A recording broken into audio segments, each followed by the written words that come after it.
The stagecoach lurched to a stop in front of the dusty saloon, and Miriam Edwards gripped her worn carpetbag tighter, steeling herself for whatever fresh hell awaited her in Fairplay, Colorado. It was June of 1882, and the mountain town sprawled before her like a collection of weathered wooden bones beneath the brilliant blue sky. Miriam had traveled nearly 2,000 miles from Boston, answering an advertisement placed by a rancher named Zachary Quinn who sought a wife. The advertisement had been sparse on details, mentioning only that he owned land outside of town and required a woman willing to work hard. In her desperation to escape her brother-in-law's increasingly aggressive advances after her sister's death, Miriam had written back immediately. The letters that followed were brief, practical, devoid of warmth. She expected nothing more than a roof over her head and perhaps safety from the alternative that awaited her back east. The driver helped her down, his weathered face kind beneath his dusty hat. "That fellow there is Quinn," he said, nodding toward a tall man standing near a wagon across the street. Miriam's heart hammered as she studied her future husband.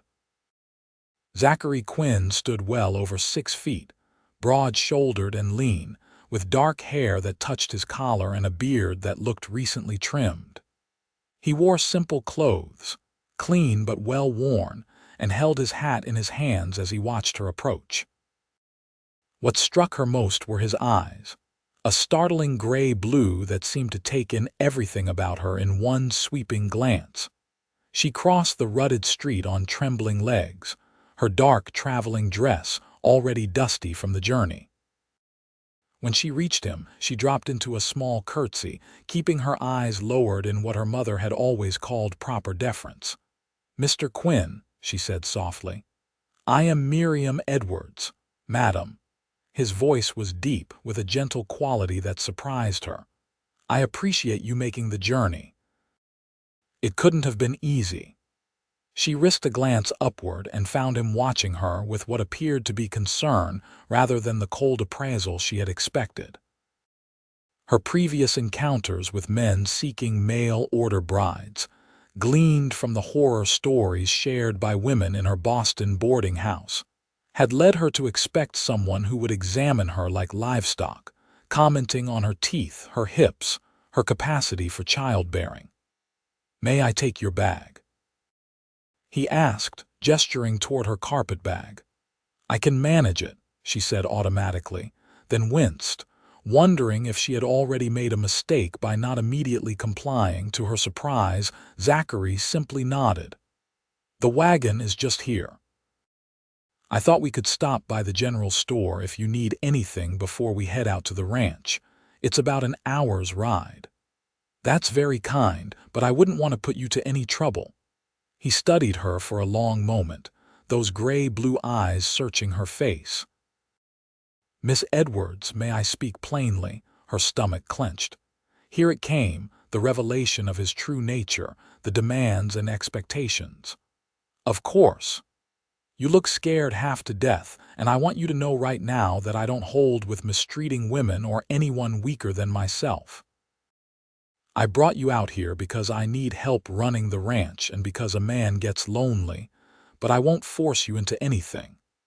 We can take our time getting to know each other, and if you find you can't stand the sight of me, I'll pay your passage back to Boston or wherever you want to go."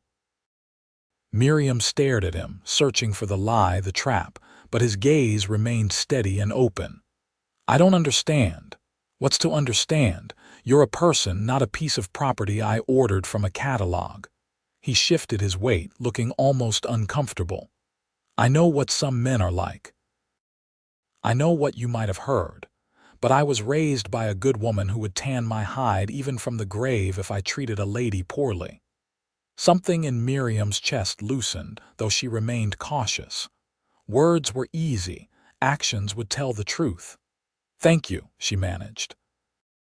"And I don't need anything from the store. I'd just as soon see my new home."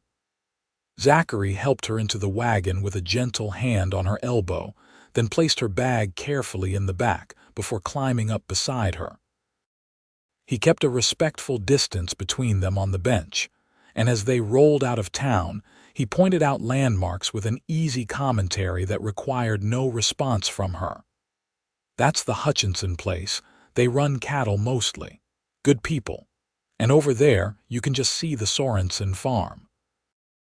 Martha Sorensen makes the best apple butter in the county. She'll probably come calling once word spreads that you've arrived." The landscape opened up around them, mountains rising in the distance with snow still capping their peaks despite the summer warmth. Aspen trees shimmered silver green in the breeze, and wildflowers dotted the meadows in brilliant splashes of color. It was beautiful in a way that made Miriam's throat tight. Boston had been all gray stone and coal smoke for as long as she could remember. "It's lovely," she whispered. Zachary glanced at her, and a small smile curved his mouth. "I think so too. Never get tired of looking at it." They rode in comfortable silence for a while, the wagon creaking rhythmically, birds calling from the trees. Miriam found herself stealing glances at the man beside her. He had strong hands on the reins, scarred and calloused from work, but he handled the horses with a light touch. His profile was handsome in a rugged way, with a straight nose and a strong jaw beneath the beard. "Can you tell me about the ranch?" she asked finally. "It's not fancy, but it's mine." "Well, ours now, I suppose." He cleared his throat. "I've got about 500 acres, most of it good grazing land. I run cattle, some horses. There's a house, barn, chicken coop, and a few other outbuildings. I've got 2 hired men who help with the heavy work, but they bunk in town mostly.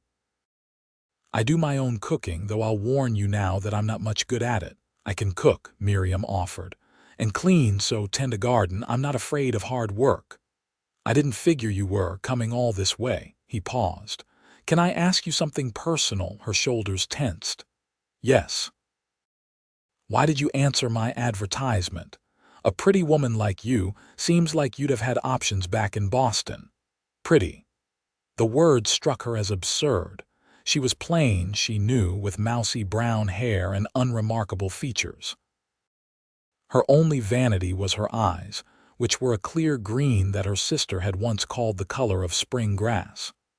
"My sister died 6 months ago. She and her husband had taken me in when our parents passed. After she was gone, her husband began to make his expectations clear. I had no money of my own, no prospects. Your advertisement seemed like providence." Zachary's hands tightened on the reins, his jaw clenching. "I'm sorry about your sister, and I'm sorry that man put you in that position. You're safe now, Miss Edwards. I give you my word on that."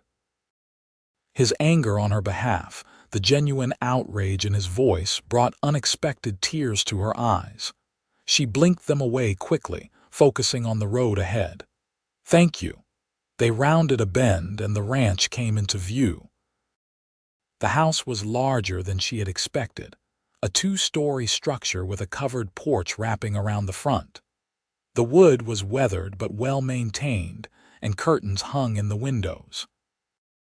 The barn stood solid and red in the afternoon sun, and she could see chickens scratching in a fenced yard near a neat vegetable garden. "It's wonderful," she breathed.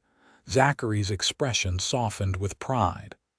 "I built most of it myself, with some help from neighbors.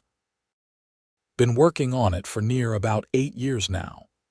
He pulled the wagon to a stop in front of the house and jumped down, then came around to help her. His hands spanned her waist as he lifted her down, and he set her on her feet with the same care he might use handling something precious. The brief contact sent an unexpected warmth through her. "Let me show you inside," he said, grabbing her bag. The interior of the house was simple but clean, with a main room that served as kitchen and living area, a good-sized fireplace, and furniture that looked handmade but sturdy. Zachary led her through to a hallway. "There are 3 bedrooms. This one here is mine." The one at the end I use for storage, and this one." He opened a door to reveal a pleasant room with a large bed covered in a colorful quilt, a dresser, and a washstand with a basin and pitcher. "This one is yours."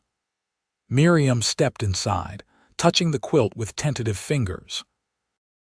"This is beautiful. My mother made it. She passed 5 years ago, but I kept her things." He set her bag down carefully. "I want you to understand, Miss Edwards, that this room is yours. I won't enter it without your permission, and I won't expect you to share my bed unless and until you want to. We're legally married as of this afternoon. The circuit judge was in town, and I took care of it before you arrived so you'd have the protection of my name right away. But that doesn't mean I have the right to force myself on you." She turned to stare at him, her heart pounding. "We're already married. I hope you don't mind. I thought it would be better to have it settled, but if you'd rather we had a ceremony or something, we can do that too. No, I didn't expect such consideration." Zachary rubbed the back of his neck, looking uncomfortable. "Well, you should expect it. Now, I imagine you're tired and hungry. Why don't you freshen up and I'll get supper started, such as it is." After he left, closing the door softly behind him, Miriam sank onto the bed and let out a shaky breath. This man, this stranger who was now her husband, was nothing like what she had expected. Every kindness, every show of respect made her more nervous rather than less, because she kept waiting for the other shoe to drop, for him to reveal the cruelty she had been bracing herself for. She washed her face and hands in the basin, changed into a simpler dress, and made her way to the kitchen. Zachary was at the stove, frowning at a pan where something that might have been beans was burning. "Let me," she said, moving to his side. He stepped back gratefully. "I wasn't lying about my cooking." She rescued the beans, adjusted the heat, and began pulling together a proper meal from the supplies in his larder. It felt good to have something to do with her hands, a purpose. Zachary set the table without being asked, and when they sat down to eat, he bowed his head and said a simple grace that reminded her of her childhood. "This is delicious," he said after his first bite. "Best meal I've had in months. It's just stew. It's wonderful." He met her eyes across the table. "I mean it, Miss Edwards. Thank you. You should call me Miriam. We're married after all." A smile tugged at his mouth. "Miriam, and you should call me Zachary or Zach. That's what most folks use." They ate in companionable silence, and afterward, Miriam insisted on washing the dishes while Zachary went to tend the animals for the night. By the time he returned, she had cleaned the kitchen and was standing on the porch, watching the sun set behind the mountains in a blaze of gold and crimson. "It's the most beautiful thing I've ever seen," she said as he came to stand beside her. "It never gets old." He leaned against the porch rail. "I know this is all strange for you, being in a new place with a man you don't know, but I want you to feel at home here, Miriam. This is your house now, your land. You have as much say in things as I do." She looked at him, this tall, gentle man who kept surprising her. "Why did you want a mail-order bride, Zachary? Surely there are women in town who would have married you." He was quiet for a long moment.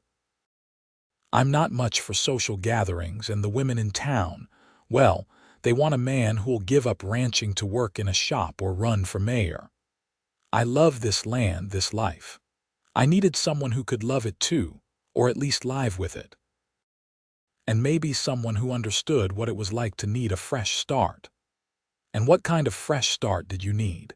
His expression grew shadowed. "I came out here after the war. I was at Gettysburg, saw things no man should see, lost my whole unit. When I came home, everything felt too small, too crowded. I needed space, needed to build something instead of destroying things, so I came west and started over." Miriam's heart ached for him. "I'm sorry, that must have been terrible." "It was a long time ago." He straightened. "You must be exhausted. I'll say good night." "Good night, Zachary. She watched him go inside, then stood on the porch a while longer, breathing in the cool evening air and trying to make sense of her new life. She had prepared herself for so many terrible scenarios, but she had never prepared for kindness. That night, lying in the comfortable bed in her own room, Miriam listened to the unfamiliar sounds of the ranch and thought about the man sleeping down the hall. Her husband. The word felt strange, foreign, but not frightening. Not yet, anyway. The next morning, she woke to the sound of roosters crowing and sunlight streaming through her window. She dressed quickly and found Zachary already in the kitchen, attempting to make coffee. "Morning," he said, looking slightly embarrassed. "I was trying not to wake you. I'm an early riser." She took over the coffee and soon had breakfast underway as well. They ate together, and then Zachary showed her around the ranch properly, introducing her to the horses, the cattle in the near pasture, the chickens who would be her responsibility if she wanted them. "I'll teach you to ride if you don't know how," he offered. "It's important out here in case you ever need to get to town on your own." "I'd like that." The days began to settle into a rhythm. Miriam threw herself into making the house a home, cleaning, organizing, cooking proper meals. She tended the garden, collected eggs, and learned to manage the chickens. Zachary taught her to ride on a gentle mare named Daisy, and she found she loved the freedom of it, the wind in her hair and the vast landscape opening up around her. They talked during meals, sharing stories of their pasts, their hopes. Zachary told her about building the ranch, about his mother who had been a schoolteacher, his father who had died when he was young. Miriam shared memories of her sister, her childhood in Boston, her love of reading. One evening, about 2 weeks after her arrival, Zachary came in from the barn to find her sitting by the fireplace with a book. "What are you reading?" he asked. She showed him the spine. "Jane Eyre. I found it on your shelf. I hope you don't mind." "That was my mother's. She loved that book." He sat in the chair across from her. "Would you read some aloud? I'd like to hear it." So she read to him, and it became their evening ritual. Sometimes she read novels, sometimes poetry, sometimes the newspapers that came from Denver. Zachary would work on mending tack or sharpening tools, and they would sit in comfortable companionship as her voice filled the room. 3 weeks into her stay, Martha Sorensen came to call, just as Zachary had predicted. She was a plump, cheerful woman in her 50s who brought apple butter and a curious gleam in her eye. "I had to meet the woman who finally got Zachary Quinn to settle down," she declared, settling herself at the kitchen table. "The whole town's been buzzing about it." Miriam served coffee and the cookies she had baked that morning, feeling oddly defensive of her privacy. "I hope they have better things to talk about." Martha laughed. "Oh, honey, in a town this size, a mail-order bride is exciting news." "Don't worry, I'll tell them you're lovely and that Zach looks happier than I've seen him in years." "Does he?" Miriam asked before she could stop herself. "Oh, yes." Martha's eyes were knowing. "That man's been lonely for too long. He's a good one, though. His mother, Sarah, was my dearest friend. She raised him right." After Martha left, Miriam found herself thinking about what the woman had said. Did Zachary seem happier? She studied him more closely that evening as they sat by the fire and realized that he smiled more often now, that his shoulders seemed less tense. A month passed, then 2. Summer deepened into its full heat, and Miriam grew brown from working in the garden. Her hands, which had been soft and pale in Boston, developed calluses and strength. She learned to help with the haying, to preserve vegetables, to churn butter. The work was hard but satisfying in a way her life in Boston had never been. And slowly, carefully, she found herself falling in love with her husband. It was in the small things at first. The way he always made sure she had enough blankets at night. how he brought her wildflowers from the meadow for no reason, the gentleness in his hands when he helped her learn to rope a fence post, the way he listened when she talked, really listened, as if her words mattered. One afternoon in late August, they were riding back from checking the cattle when a sudden summer storm rolled over the mountains. Lightning cracked across the sky, and thunder boomed so loud it shook the ground.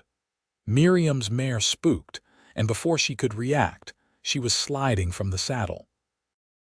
Zachary was off his horse in an instant, catching her before she hit the ground. They tumbled together into the grass, and when they came to rest, he was sheltering her body with his arms wrapped protectively around her. "Are you hurt?" he demanded, his face inches from hers. "No, I'm fine," she gasped, but she made no move to pull away. Rain began to pour down, soaking them both in seconds. Zachary's hat had fallen off, and his dark hair was plastered to his forehead. Water ran down his face, and his gray-blue eyes were intense as they searched hers. "Miriam," he said, his voice rough. "Yes. I need to tell you something. I know we agreed to take things slow, but I can't keep it in anymore. I'm in love with you. I think I started falling the moment I saw you step off that stagecoach looking so brave and so scared at the same time. And every day since, I've fallen deeper. You don't have to say anything back, I just needed you to know." Her heart was hammering so hard she was sure he could feel it. "Zachary, I'm sorry if I've overstepped. Stop talking," she said, and pulled his face down to hers. The kiss was soft at first, tentative, but then it deepened into something that made her forget about the rain, the storm, everything except the feeling of his lips on hers and his strong arms holding her close. When they finally broke apart, they were both breathing hard. "I love you too," she whispered. "I've been afraid to admit it, afraid it was too soon, but I do. I love you, Zachary Quinn." His smile was brilliant, transforming his whole face. He kissed her again, then helped her to her feet. They caught the horses and rode home through the downpour, laughing like children. That night, after they had dried off and changed clothes, Miriam went to Zachary's room and knocked on the door. He opened it, his expression questioning. "I don't want to sleep alone anymore," she said simply.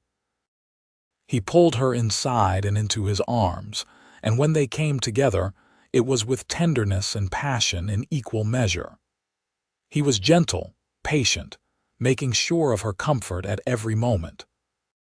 Afterward, she lay in his arms listening to the steady beat of his heart and felt, for the first time in her life, completely safe. "I can't believe I almost didn't come," she murmured.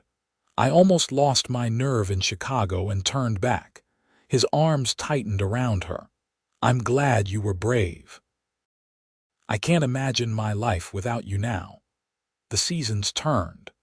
Autumn blazed across the mountains in gold and crimson, and they worked together to prepare the ranch for winter. Miriam canned and preserved until the pantry shelves groaned, and Zachary cut firewood until they had cords stacked against the house. The first snow came in October, blanketing everything in white silence. Miriam stood on the porch watching it fall, and Zachary came up behind her, wrapping his arms around her waist. "Happy?" he asked, resting his chin on her head. "More than I knew was possible." Winter settled in, deep and cold, and they spent long evenings by the fire. Miriam continued to read aloud, and Zachary taught her to play chess on a set that had belonged to his father. They talked about everything and nothing, learning each other's thoughts and dreams. One night in December, as they lay in bed, Miriam placed Zachary's hand on her stomach. "I'm carrying your child," she whispered. She felt him go still beside her, then he was pulling her into his arms, his face buried in her hair. "Truly, truly. I'm about 2 months along, I think. The baby should come in late spring. Miriam." His voice was thick with emotion. "You've given me everything. A home, love, and now a child. I don't have words for what I'm feeling." "Then show me," she said, and he did. The winter passed slowly but not unpleasantly. Zachary became almost comically protective, insisting she rest more, refusing to let her lift heavy things. Martha Sorensen visited often, bringing baby clothes she had knitted and advice that Miriam was grateful for. Spring arrived with a rush of snowmelt and new green growth. The baby grew inside her, and with it, her love for Zachary seemed to deepen every day. He talked to her belly at night, telling their unborn child about the ranch, the mountains, the life that awaited in early May. On a morning when the meadows were thick with wildflowers, Miriam's labor began. Zachary rode for Martha and the doctor in town, and by the time they arrived, Miriam was gripping the bedpost and breathing through the pains. It was a long labor, lasting through the day and into the night. Zachary refused to leave, holding her hand and whispering encouragement even when she cursed him for getting her into this situation. Finally, as dawn broke over the mountains, their son was born, howling his displeasure at being brought into the world. "He's perfect," Zachary breathed, tears streaming down his face as he held the tiny bundle. "Miriam, he's perfect," she smiled tiredly from the bed. "What should we name him?" "I'd like to name him after my father, if you don't mind. Samuel. Samuel Quinn. It's perfect." Those first weeks with the baby were exhausting and wonderful in equal measure. Zachary proved to be a devoted father, walking the floor with Samuel when he cried at night, changing diapers without complaint, sitting beside Miriam as she nursed and telling her she was beautiful even though she felt like a wrung-out dish rag. Summer came again, and Samuel grew fat and healthy. Miriam had never imagined she could love so much.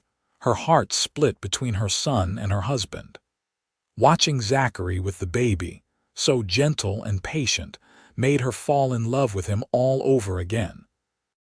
One evening, when Samuel was about 3 months old and finally sleeping through the night, they sat on the porch together watching the sunset. The baby was asleep in his cradle inside, and the ranch stretched out around them in the golden light. "You ever regret it?" Zachary asked suddenly. "Leaving Boston, marrying a stranger, all of it." Miriam looked at him, at this man who had shown her what love really was, who had given her a home and a family and a life beyond her wildest dreams. "Never. Not for a single moment. You gave me everything, Zachary. You treated me like treasure when I expected nothing but cruelty." "You are treasure," he said fiercely. "You're my whole world, Miriam, you and Samuel both." She kissed him, soft and sweet. "And you're mine." The years flowed by like water. Samuel grew into a curious, energetic boy who loved the ranch as much as his father did. 2 years after his birth, Miriam gave birth to a daughter they named Sarah, after Zachary's mother. She had her father's gray-blue eyes and her mother's determination. The ranch prospered under their combined efforts. Zachary expanded the herd, and Miriam started selling her preserves and baked goods in town, developing a reputation for quality. They hired more help as the work grew, but they never lost sight of what mattered most: each other and their children. On their 10th anniversary, Zachary took Miriam back to the spot where they had kissed in the rain for the first time. It was summer again, the meadow lush and green, wildflowers blooming in every color imaginable. "I wanted to give you something," he said, pulling a small box from his pocket. Inside was a delicate gold locket. Miriam opened it to find a tiny photograph of her and Zachary on one side and Samuel and Sarah on the other. "Zachary, it's beautiful." He fastened it around her neck. "I want you to remember that day when you stepped off the stagecoach, so scared and so brave. I want you to remember what we built from that moment. A family, a home, a love that I know will last until my dying day and beyond." Tears streamed down her face.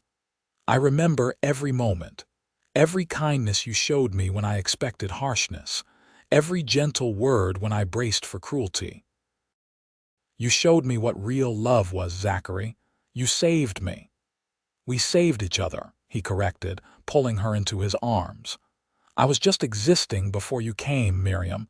You gave me a reason to truly live. They stood there in the meadow, holding each other as the sun blazed overhead, and Miriam thought about the terrified woman she had been, stepping off that stagecoach expecting the worst. She could never have imagined this life, this joy, this love that filled every corner of her heart.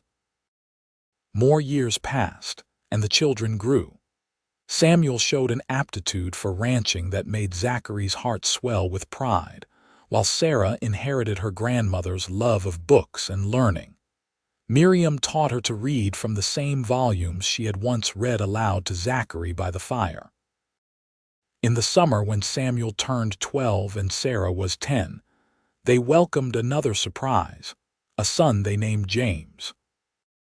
Zachary, now in his early 40s, was just as besotted with this baby as he had been with the first two, and Miriam watched with amusement as her strong, capable husband melted into mush whenever James smiled at him. "You'd think you'd never had a baby before," she teased one evening, finding him standing over the cradle just watching James sleep. "I can't help it. It's a miracle every time." He pulled her close. "The fact that we made this, that we created this life together, it never stops amazing me." The ranch continued to thrive. They built an addition onto the house to accommodate their growing family, and Zachary taught both Samuel and Sarah to ride, rope, and handle cattle. Sarah proved to be just as capable as her brother, despite the raised eyebrows of some folks in town who thought ranch work was no occupation for a young lady. "Let them talk," Zachary said firmly when Miriam worried about it. "Our daughter can be whoever she wants to be. That's what this country is supposed to be about." When Samuel was 16, a pretty girl from town named Lucy started making eyes at him, and Miriam found herself in the strange position of being the mother of a young man with romantic interests. Zachary handled it better than she did, taking Samuel aside for a quiet conversation about respecting women and treating them right. "What did you tell him?" Miriam asked that night. "I told him to treat her the way I treat you, with respect, with kindness, with honesty. I told him that real love is built on those things, not just attraction." He smiled. "I also told him he was too young to get serious, but if he was going to court her, he better do it properly and with her father's permission. You're a good father. I learned from the best mother." He kissed her softly. "Everything good in my life comes from you, Miriam." The seasons continued their eternal cycle. Winters of snow and firelight, springs of renewal and birth, summers of hard work and long twilights, autumns of harvest and preparation. Through it all, Miriam and Zachary's love remained constant, a foundation that everything else was built upon. When James was 5, old enough to be left with his siblings for a few hours, Zachary surprised Miriam with a trip to Denver. They took the train, a luxury they rarely indulged in, and spent 2 days in the city. He bought her a new dress, took her to a fancy restaurant, and they stayed in a hotel with actual running water. "What's all this for?" she asked as they walked through the city streets, her arm linked through his. "I wanted to remind you that you're not just a rancher's wife and a mother. You're a woman, my wife, and you deserve to be romanced and spoiled sometimes." She leaned her head on his shoulder. "I don't need fancy things to feel romanced, Zachary. You romance me every day with the way you look at me, the way you still bring me wildflowers, the way you hold me at night, but I appreciate this all the same." That night in their hotel room they made love with the passion of newlyweds, even after nearly 15 years of marriage. Afterward, Miriam traced the scars on Zachary's chest, old wounds from the war that he rarely spoke of anymore. "You still have nightmares?" she asked softly. Not as often, and when I do, I wake up to you and they fade away." He caught her hand and kissed her palm. "You chased away more demons than you know, Miriam." The children grew into young adults who made them proud. Samuel, at 18, was already managing much of the ranch work, allowing Zachary to slow down a bit. He was courting Lucy seriously now, with talk of marriage in the air. Sarah, at 16, had become a voracious reader and writer, filling journal after journal with her observations and stories. She talked about going to college back east, and while the idea frightened Miriam, both she and Zachary supported her dreams. James, at 11, was still deciding who he wanted to be, but he showed signs of inheriting his father's quiet strength and his mother's compassion. On a warm evening in June of 1903, 21 years after Miriam had first stepped off that stagecoach, they held a party at the ranch to celebrate Samuel's engagement to Lucy. The house and yard were full of neighbors and friends, people who had become family over the years. Martha Sorensen, now in her 70s and still spry, pulled Miriam aside. "I remember when you first came here looking like a scared rabbit. Look at you now. Look at what you've built." Miriam watched Zachary across the yard, laughing with Samuel and some of the other ranchers, James perched on his shoulders. "I never knew life could be this full, this happy. I came here expecting cruelty and found a man who treated me like treasure. I found love." "And gave it back in equal measure," Martha said. "That's the secret, you know, not just finding love but choosing it every day." That night, after the guests had left and the children were in bed, Miriam and Zachary walked out to their meadow, to the spot that had become sacred to them over the years. The moon was full, bathing everything in silver light. "You remember standing here that day in the rain?" Zachary asked, holding her close. "I remember everything. Every moment from the time I met you has been precious to me." He turned her to face him, his hands gentle on her shoulders. "I want you to know that these have been the best years of my life. Every morning I wake up grateful that you answered my advertisement, that you were brave enough to come west, that you gave me a chance to love you. I'm the grateful one," she whispered. "You could have been cruel, you could have treated me as property, but instead you showed me respect and kindness and love. You gave me a home, a family, a life I never dreamed possible." They stood there in the moonlight, two people who had found each other against all odds, who had built something beautiful and lasting. Around them, the ranch slept, their children safe in their beds, the land peaceful and productive. "I love you, Miriam Quinn," Zachary said, the same words he had spoken countless times over the years, but they never lost their power. "I love you, Zachary Quinn," she replied, meaning it with every fiber of her being. The years continued to unfold with their mixture of joy and challenge. Samuel married Lucy in a beautiful ceremony at the ranch, and a year later, they gave Miriam and Zachary their first grandchild, a little girl named Miriam Rose. Holding her namesake, Miriam wept with happiness, marveling at how life had come full circle. Sarah did go east to college, studying literature at a women's college in Massachusetts. It was hard having her so far away, but she wrote letters every week, full of her experiences and dreams. Zachary framed one of her letters where she wrote, "Everything I am, everything I hope to be, comes from watching how you and Mother love each other and how you taught us to be strong and kind." James grew into a thoughtful young man who showed an interest in veterinary medicine, wanting to help animals the way the town doctor helped people. Zachary and Miriam saved to send him to school for it, proud of all their children's ambitions. The ranch remained the center of their lives, but it was more than just a business now. It was a legacy, a testament to what could be built with hard work and love. Samuel and Lucy lived in a house Zachary helped them build on the property, and little Miriam Rose loved spending time with her grandparents. One afternoon, when Zachary was 55 and Miriam 52, they sat on the porch watching their granddaughter chase chickens in the yard, her laughter ringing out like bells. "Can you believe we made all this?" Miriam asked, gesturing to encompass not just the ranch, but everything it represented. Zachary pulled her close, his arm around her shoulders. "Best decision I ever made was placing that advertisement. Second best was walking up to you when you stepped off that stagecoach and seeing the woman who would change my life forever. I was so scared that day.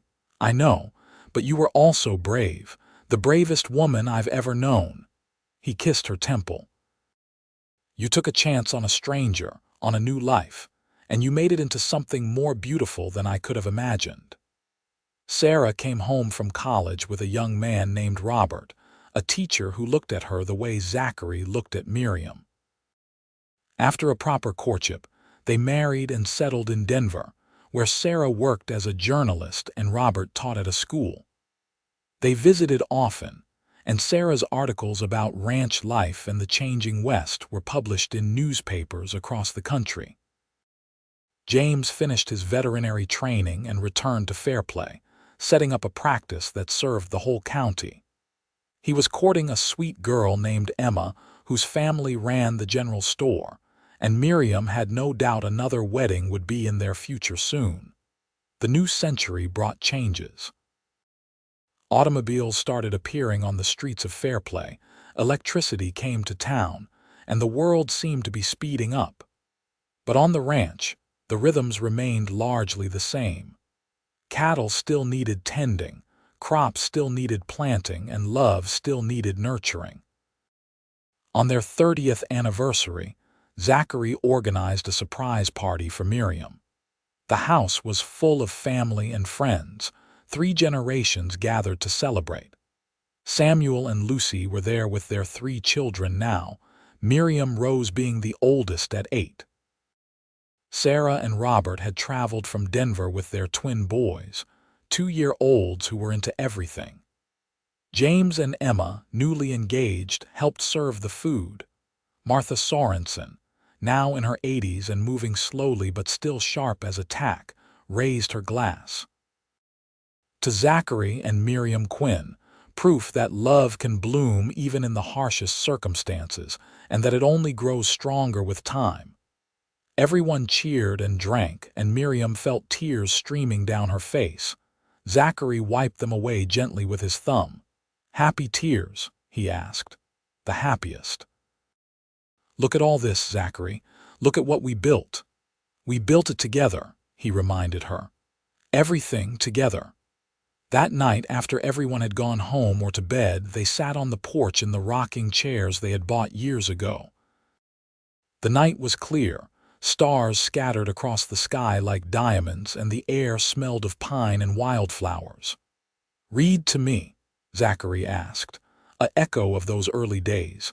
Miriam picked up the book she had been reading, a new novel, and began. Her voice was older now, touched with the years, but to Zachary, it was still the most beautiful sound in the world. He reached over and took her hand, their fingers intertwining with the ease of 3 decades of practice. Time marched on, as it always does. They celebrated more birthdays, more anniversaries, more grandchildren. The ranch passed increasingly into Samuel's capable hands as Zachary's body began to slow with age. He didn't complain, accepting the limitations with the same grace he had accepted everything in life. Miriam's hair went completely gray, though Zachary still told her she was beautiful every day. His beard went white, and the lines around his eyes deepened, but his smile never changed, and neither did the love in his eyes when he looked at her.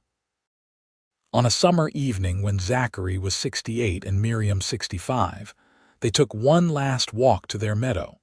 It was harder now, their steps slower, but they made it to their special spot where wildflowers still bloomed in profusion. "36 years," Zachary said, settling onto the grass with a groan. "36 years since I first kissed you in the rain right here." Miriam sat beside him, resting her head on his shoulder. "Best 36 years of my life. Well, best 46 really, since that counts our marriage too. 46 years of waking up next to you. 46 years of your smile, your laugh, your love." He turned to look at her, his gray-blue eyes still clear and filled with devotion. "I want you to know, Miriam, that if I had my life to live over, I wouldn't change a single thing. Except maybe I would have kissed you sooner," she laughed, the sound rich and full. "We had all the time we needed. We have all the time we needed." They sat in the meadow as the sun set, painting the sky in brilliant colors, the mountains standing eternal watch around them. The ranch spread out below, full of life and love, a testament to what two people could build when they chose each other, not just once but every day. "I love you, Miriam Edwards Quinn," Zachary said. "I love you, Zachary Quinn," she replied. And there, in the meadow where they had first confessed their love, they sat together as the stars came out, their hands clasped, their hearts intertwined, living proof that sometimes the greatest love stories begin with a leap of faith and a man who knows how to treat a woman like the treasure she truly is. Years continued to pass with gentle grace. They became great-grandparents, watching the fourth generation of their family come into the world. The ranch remained in the family, Samuel's children learning the land the way he had, the way Zachary had taught him. Miriam and Zachary's love remained a touchstone for the whole family. Young couples starting out would come to them for advice, and Zachary's answer was always the same: treat each other with respect, communicate honestly, and never take each other for granted. Choose love every day, especially on the days when it's hard. On their 50th wedding anniversary, the whole family gathered at the ranch for a massive celebration. 5 of their grandchildren were there, ranging from young adults to teenagers, and 3 great-grandchildren toddled around the yard. Sarah had written a beautiful article about her parents' love story that was published in a major Denver newspaper, and people from all over the county came to congratulate them. But the moment Miriam treasured most was late in the evening, when Zachary pulled her onto the porch for a dance. Someone had brought a gramophone and music drifted out into the night. Zachary held her close and they swayed together under the stars, their steps slow but sure. 50 years, he murmured into her hair. Half a century with the love of my life. And I'd do it all again in a heartbeat, Miriam said, holding him tight. Around them, their family watched with smiles and misty eyes, seeing what real love looked like, what it could weather, how it could grow. The winters grew harder for them as the years advanced. Zachary's joints ached with the cold, and Miriam's hands, which had worked so hard for so long, developed arthritis. But they took care of each other, just as they always had. Zachary warmed her hands in his when they hurt, and she made sure he had his medicine and warm socks. They spent more time inside during the cold months, reading by the fire, playing chess, reminiscing about their life together. The house that Zachary had built with his own hands had witnessed so much love, so much life, and its walls seemed to hold every laugh, every tear, every whispered word of affection. On a crisp autumn afternoon when Zachary was 74, he and Miriam sat on the porch wrapped in blankets, watching the aspens turn gold on the mountainsides. "I've been thinking," Zachary said quietly. "About what?" "About how lucky I've been. Not just with you, though you're the greatest blessing of my life, but with all of it. The ranch, the children, the grandchildren. We've built something that will last long after we're gone." Miriam's throat tightened. They didn't often speak of mortality, but they both knew that time was precious now. "We have been blessed, but mostly with each other.